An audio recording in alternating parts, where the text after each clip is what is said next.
प्रिय दर्शकों, नमस्कार। आज मैं आपको कुंडली के छठे भाव में देव गुरु बृहस्पति के प्रभाव को बताने वाला हूं। कुंडली के सबसे प्रमुख और नैसर्गिक शुभ ग्रह गुरु जब कुंडली के छठे भाव में बैठेंगे तो अपना किस किस तरह का प्रभाव जीवन में देंगे। ज्योतिष के विभिन्न मर्मज्ञ ऋषि इस गुरु के विषय में क्या कहते हैं और इस गुरु की दृष्टि का आपके जीवन पर कैसा प्रभाव पड़ेगा, आज इन सभी की जानकारी मैं आपको देने वाला हूं। इसीलिए वीडियो बहुत ही उपयोगी होने वाली है, आप इसे ध्यानपूर्वक देखते रहे। और अगर चैनल पर नए हो तो इसे सब्सक्राइब करना बिल्कुल भी ना भूलें, ताकि आपको ऐसी ही रोचक वीडियो आगे भी मिलती रहे। अब आइए बिना विलंब किए मैं आपको छठे भाव में स्थित गुरु का फल बताता हूं। सबसे पहले देखा जाए तो आप जानते हैं कि जो जन्म कुंडली का छठा भाव होता है, यह विशेष शुभ भाव तो नहीं होता है, यह त्रिक भाव होता है। इस छठे भाव से रोग, रिपु और ऋण का विचार किया जाता है। प्रतियोगिताओं का, परीक्षाओं का, चैलेंजेस का विचार इस छठे भाव से किया जाता है।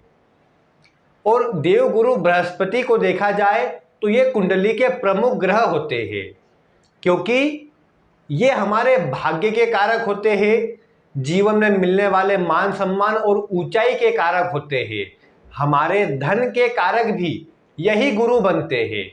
शिक्षा, बुद्धि, आपकी वाणी की प्रखरता, आपकी संतान, आपके विवाह को यही गुरु प्रदर्शित करते हैं। महिला की कुंडली में पति के कारक भी यही गुरु बनते हैं।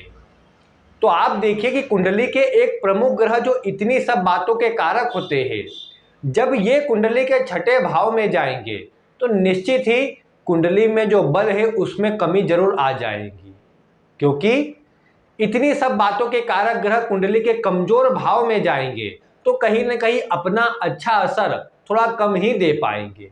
लेकिन आप गुरु के विषय में जानते हैं, ये जिस भी भाव में बैठते हैं वहां पर इनका मुख्य कार्य यही है कि शुभ प्रभाव देना है।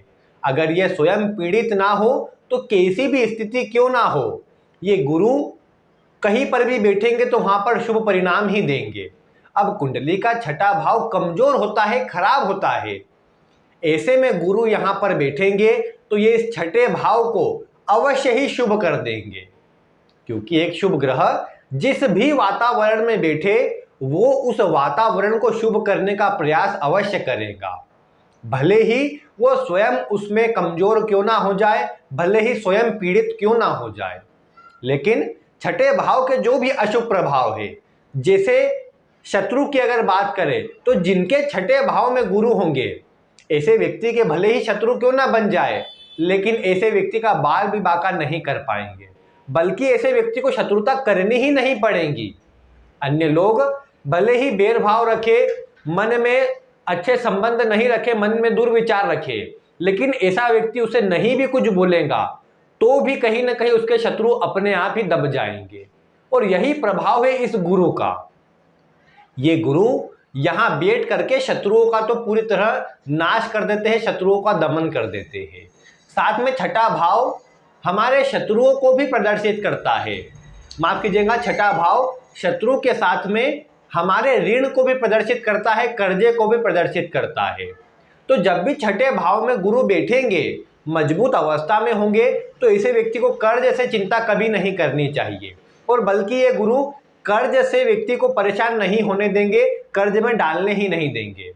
अगर किसी कारणवश कर्ज लेना भी पड़े तो भी ये गुरु उसको उससे बाहर निकालेंगे और कर्ज जल्द ही उसका दूर भी हो जाएगा। कितना ही बड़ा कर्ज क्यों ना हो, स्थिति अनुकूल आते ही ये गुरु उससे दूर कर देंगे। फिर छठा भाव रोग का होता है। तो देखिए, अगर गुरु यहाँ शुभ अवस्था में प्रबल मजबूती में है तो आप देख पाएंगे इस गुरु के प्रभाव के चलते ऐसे व्यक्ति को रोग भी जल्दी नहीं लगेंगे। ये गुरु व्यक्ति की आयु को लंबा करेंगे, व्यक्ति के सुखों को बढ़ाने का काम करेंगे और जीवन में रोग से भी इसकी रक्षा करेंगे। छठा भाव प्रतियोगिता, परीक्षाओं का है। एक विद्यार्थी के जीवन में प्रमुख होता है। अगर पंचम भाव मजबूती में है, ऐसे व्यक्ति ने शिक्षा शुरुआत में अच्छी करी है, तो इस गुरु के प्रभाव से आप देख पाएंगे बड़ी से बड़ी परीक्षा, कॉम्पिटिटिव एग्जाम आदि क्यों ना हो, इस गुरु के प्रभाव के चलते ऐसा व्यक्ति निकाल लेगा। क्योंकि ये गुरु ऐसे व्यक्ति को शिक्षा आदि और ज्ञान से परिपूर्ण करने का कार्य अवश्य करेंगे। छठे भाव का प्रभाव भी शुभ होगा, तो प्रतियोगिता और परीक्षाओं से ऐसा व्यक्ति डरेगा नहीं, डटकर सामना करेगा। जीवन में आने वाली परेशानियों को डटकर सामना करके उनसे बाहर निकलेगा, उनसे आगे बढ़ेगा। तो ये यहाँ पर छठे भाव में स्थित शुभ गुरु के विशेष शुभ प्रभाव है। लेकिन आप जानते हैं कि अगर ये गुरु यहाँ पर कमजोर हो जाए तो इनका प्रभाव सभी क्षेत्रों में कमजोर हो जाएगा। कमजोर कैसे होंगे? अपनी शत्रु राशि में या नीच राशि में बैठे हो तो उससे कमजोर नहीं होंगे। कमजोर होंगे जब ये शनि के साथ हो, राहु के साथ हो, स्वयं बहुत कमजोर अवस्था में अशुभ ग्रहों की दृष्टि में पीड़ित हो रहे हो, पाप मध्यत्व में हो आदि, ऐसी स्थिति में ये गुरु कमजोर हो जाएंगे। और फिर परिणाम क्या निकलेगा? फिर ये गुरु जिन जिन बातों के कारक है उन सभी में परेशानी आएगी। शिक्षा में परेशानी, धन को लेकर के परेशानी, भाग्य में परेशानी, विवाह में परेशानी, संतान को लेकर के परेशानी, संतान होने में परेशानी, ये सब ये गुरु देने का कार्य करेंगे जब ये कमजोर होंगे। फिर छठे भाव के भी अशुभ प्रभाव ही मिलेंगे।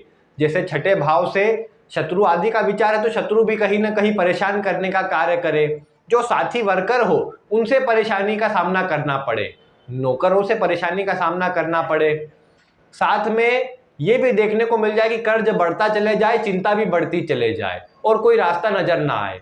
प्रयास तो आप बहुत करें लेकिन फिर भी आपको उसका क्रेडिट भी ना मिले और उसके बदले में अच्छे धन की प्राप्ति भी ना हो, मान सम्मान भी ना मिले। ये सब प्रभाव कमजोर गुरु के छठे भाव में होने पर मिलेंगे। तो इसीलिए कमजोर गुरु के उपाय तो अवश्य करने चाहिए, लेकिन मजबूत है तो आप देख पाएंगे ऐसा व्यक्ति अपनी नौकरी में अच्छी सफलता, उच्च सफलता प्राप्त कर पाएगा। गुरु की दृष्टि दशम भाव पर पड़ती है, दशम भाव करियर को बताता है और गुरु की दशम भाव पर पड़ती दृष्टि ये सुनिश्चित करती है कि ऐसे व्यक्ति को जीवन में उच्च पद और मान सम्मान अवश्य मिलेंगे। अब ये गुरु मजबूत होंगे तो निश्चित ही मजबूत प्रभाव अपना दिखा पाएंगे और फिर आप देख पाएंगे इस गुरु के प्रभाव के चलते जीवन में उच्च पद, मान सम्मान, पद प्रतिष्ठा सब मिलेंगे। सरकार से लाभ, सरकारी क्षेत्रों से लाभ ऐसे व्यक्ति को अवश्य मिलेगा। इस गुरु की दृष्टि 12वें भाव पर होंगी, इसीलिए व्यर्थ के कार्यों में खर्च नहीं होने देंगे, कोर्ट कचहरी हॉस्पिटल आदि से बचाव करेंगे। द्वितीय भाव पर पड़ती गुरु की दृष्टि आपको जीवन में धन भी देंगी, पैतृक संपत्ति से भी आपको परिपूर्ण करने का कार्य करेंगी। जो आपका कुटुंब है उनसे भी सहयोग मिलेगा, आप धन को बचा भी पाएंगे और धन का अच्छा मैनेजमेंट भी कर पाएंगे।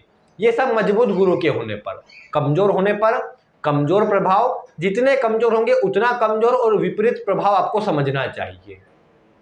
इसके अतिरिक्त गुरु कमजोर होने पर कई बार आंतों से जुड़े रोग, पाचन में परेशानी और पेट जन्य परेशानी ये गुरु उत्पन्न कर देते हैं। फिर कई बार ये भी देखने को मिलता है कि जिनके छठे भाव में गुरु है, ये बात अवश्य ध्यान रखिएगा, आपके जीवन का मूल मंत्र है। सबसे पहले गलत संगति तो नहीं करना चाहिए, लेकिन उससे महत्वपूर्ण बात यह है कि जिनके छठे भाव में गुरु है उन्होंने कोशिश करना चाहिए जीवन में एक लक्ष्य निर्धारित करें। मैं कहूँगा अगर गुरु मजबूत है, यहाँ पर अच्छी अवस्था में आते हैं तो केवल और केवल नौकरी में आगे बढ़ा जाए। ये गुरु नौकरी में उच्च पद अवश्य दिलाएंगे।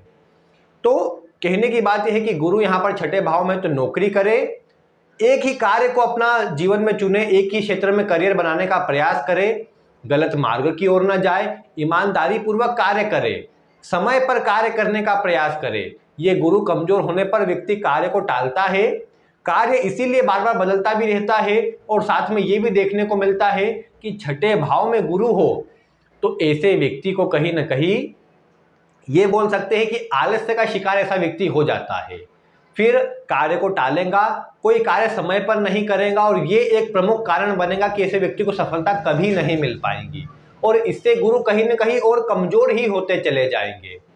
तो इसीलिए यहाँ पर आलस्य को त्याग कर अपने लक्ष्य को, एक लक्ष्य को निर्धारित करके उसके प्रति आगे बढ़ना चाहिए पूरी मेहनत करना चाहिए, फिर आप देखेंगे ये गुरु का प्रभाव भी अच्छा मिलेगा, जीवन में सफलता भी मिलेंगी, उच्च पद भी मिलेंगे। और इस गुरु का कमजोर प्रभाव मिल रहा हो तो स्वयं के जो लक्षण मैंने बताए हैं उस पर तो ध्यान देना ही चाहिए कि कार्य को टाले नहीं, आलस्य ना करें। इसके साथ में कोशिश करें कि पीली वस्तुओं का दान अवश्य करें, गुरु के मंत्रों का जाप करें, अपने मस्तक पर केसर का, हल्दी का तिलक अवश्य लगाए, किसी मंदिर में जाए आसपास और वहां पर साफ सफाई में अपना योगदान प्रदान करें, वहां पर साफ सफाई करें। विशेषकर कोई पुराना मंदिर हो, खंडर पड़ा रहता हो, वहां पर जहां पर कोई जाता नहीं हो वहां पर आप जाए और वहां सफाई करें। 41 दिनों के अंदर इस गुरु का चमत्कार आप देख पाएंगे। जीवन में जो ग्रोथ होंगी वो बहुत ही जोरदार होंगी और कहीं ना कहीं सब जीवन में ये स्थिरता ये गुरु लाने का कार्य करेंगे। साथ ही इस गुरु का प्रभाव और अधिक अच्छा मिले उसके लिए इन उपायों के साथ में जो बातें मैंने कही है उसको भी ध्यान में रखें, क्योंकि अगर पूर्व जन्म की आप अगर बात माने तो यहाँ पर छठे भाव में गुरु हो तो कई बार ये देखने को मिला है आपका जन्म ऐसे स्थान पर होगा जहां पर ठीक पास में ही मंदिर हो, आसपास में मंदिर का क्षेत्र हो या मंदिर हो, कोई तीर्थ स्थान, देव स्थान आपके घर के, आपके जन्म स्थान के आसपास हो, आपके घर के आसपास हो, तो ये बताता है कि कहीं ना कहीं गुरु का जो प्रभाव है वो आपसे जुड़ा हुआ है। अब आप इसको सकारात्मक रूप में अपने जीवन में लेते हैं तो ये ऊंचाई देगा, नकारात्मक रूप में लेते हैं तो कहीं ना कहीं आपको जीवन में पतन भी देगा।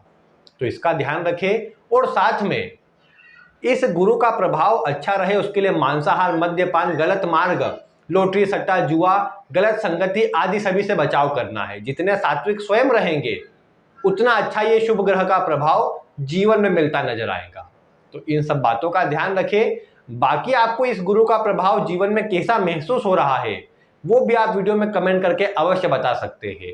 वीडियो पसंद आई हो तो इसे लाइक करें, अन्य लोगों तक शेयर करना बिल्कुल भी ना भूलें। मिलते हैं फिर किसी ऐसी ही रोचक वीडियो के साथ। वीडियो देखने के लिए आपका बहुत बहुत धन्यवाद।